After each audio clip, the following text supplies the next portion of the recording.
Hi. For this class, I read Meg Rossif's How I Live Now. It's a young adult novel with lots of conflict. Two of the main ones are human versus human. Daisy, the main character, is sent to live with her aunt and cousins in England. So she's got her conflict with her family of origin, her dad and stepmother. She also has conflict with herself. She has an eating disorder. There's a fictional war, like World War III of the 21st century, that's the backdrop to this story, and that, of course, creates conflict as well. So it's very plot-driven, very engaging story. Daisy develops a deep relationship with one of her cousins, Edmund. It's just about halfway through the story that one of the main conflicts occurs. The girls are separated from the boys. Daisy and Piper, like the aunt had left the country on a trip and couldn't get back because of the occupation. So the kids were left alone to their own devices for a while. But eventually, different soldiers move in to take over the farmhouse and they separate the kids.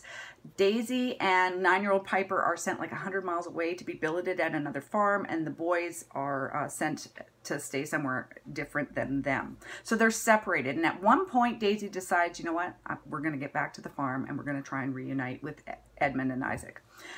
So it becomes this incredible journey of Daisy and Piper, young girls, just trying to survive during this war. I mean, like, and there's killing and there's massacres and there's dead bodies, and it's heartbreaking, and we're on the edge of our seat for them to get back to the farm. Are they going to be reunited with Edmund?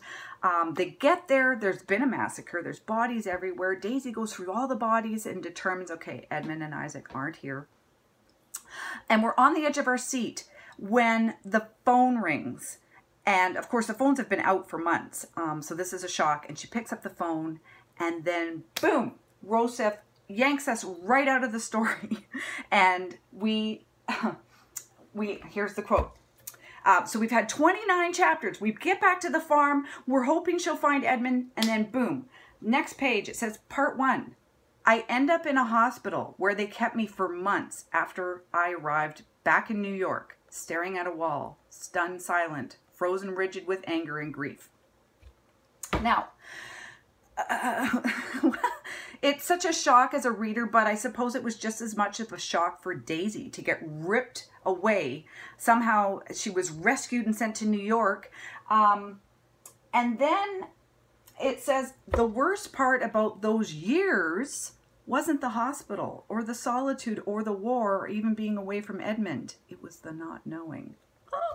So, like, what a way to give us the climax, like, to just take us away from it. Anyhow, so we get 6 chapters of part 1, which explains the title. How I Live Now wasn't the 29 chapters of the war, the occupation, the incredible journey back to the farm to reunite with Edmund that didn't happen.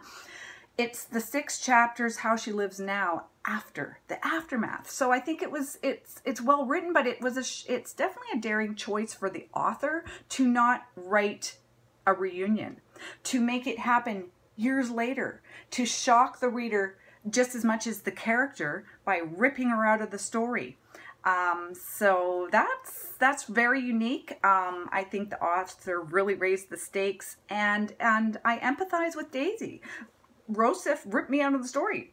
Daisy got ripped out of England and sent back to New York for years until we have resolution in those last 6 chapters in the aftermath of the war. So anyhow, definitely a daring choice for Rossif, definitely a surprise for me. I've never really, I mean, all the young adult books that I've read have different kind of more satisfying resolutions, even if they have a spin. They don't ever just rip me out of the story and say, a couple years later, wow. So anyhow, that's How I Live Now.